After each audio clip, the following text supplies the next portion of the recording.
I attended the Global Institute for Domestic Dialogue when I had babies, and I did a subject that looked at people whose microphones are almost turned off. And it looked at mothers who are marginalised because there's a dog, because they breastfeed their children over the age of 4. And the police looked at finding neutral, non-threatening, non-judgmental places within suburban places. And the subject that I did a piece that kind of quantified all of that, and it was called Parenting, a Contemporary Dance.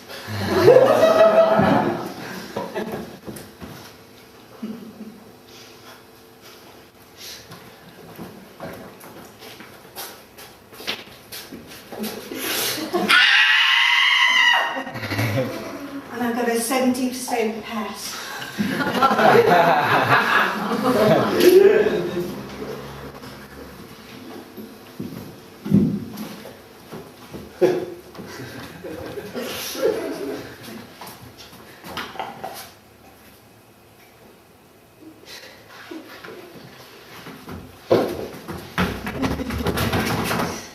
That's what it's like at the Aldi supermarket. The conveyor belt is so long. It is so long. Once my milk went off. And then when you get to the end, you've got that much space.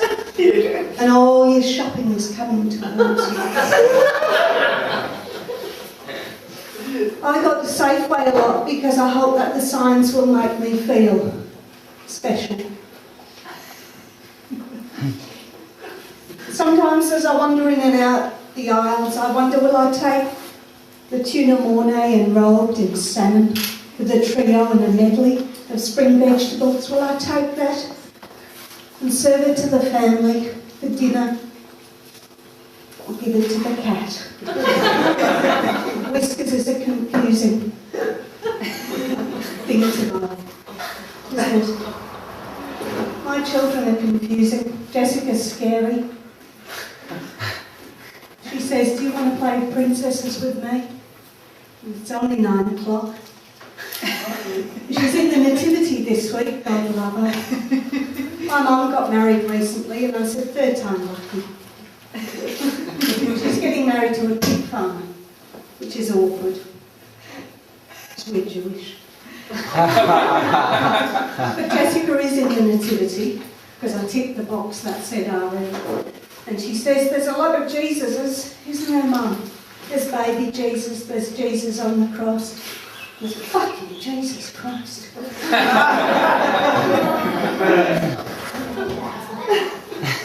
When I do the dishes sometimes, I stand like this. And I pretend I'm 20.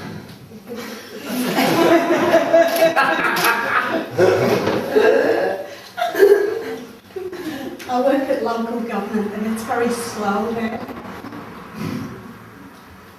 A woman emailed us and said, could you please fix up the 86 tram before I die?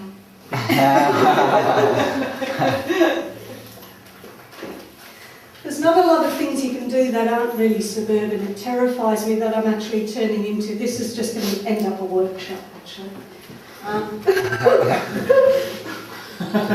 Look, I'm over 40 and I've been married for 20 years and there's only one thing that's certain, I think, death, divorce and taxes. And my husband's probably worth more dead than he is alive. And he's a comfort to me now that I'm in my middle age. And I'm a comfort to him, I know I am, despite the muffin top. And I think we all know, see, it's turning into a workshop. When Daniel said, you want to do a gig tonight, I was feeling a bit sad. Yesterday I did a gig at the Greensboro RSL. It was a tough crowd. I think they were too busy checking their catheters, actually. catheter twin. Look, Mum was telling me. The thing is, right, I've decided to take a risk, okay? I've decided that I'm too suburban. We've got a mortgage, we've got 2 kids, a dog, chickens, some fish, and you're probably more optimistic than I am. And 2 rabbits and a cat. I've got a dog. It's not a competition. Adding to our menagerie is not my lacklustre suburban lifestyle, but it's not all doom and gloom. It's not.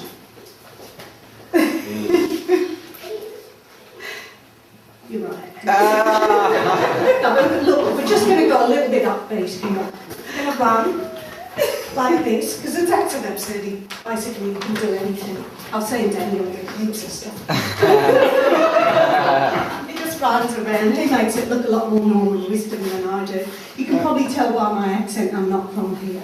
I'm from a bit further south, from Preston. When I first came here, I travelled via Europe and I had a kilo of hash in my bag in Portugal. Oops. Oh, doesn't matter. Does anybody have a kilo of hash? Oh. It's like carrying 4 bars of Cadbury's Dairy Milk. Take a little bit and go, you know what, it's not bad. I'll have a little bit more. Now, the point of this is my heady career in comedy started off with a show that was about my husband's indifference to the birth of our second child. He gave me a look that could only mean one thing. I'm too pissed. You'll have to drive yourself to hospital. The second show moved quickly along. And I had a shit review, and that moved on to the next show. And that was about, look, it was about first wave, second wave, moving through to 21st century microwave feminism. And basically that meant by the time I cooked a casserole, let it cool down, defrost it, froze it, defrosted it in the microwave, heated it again in the microwave, I was emancipated. I think that it's always good to leave on a high.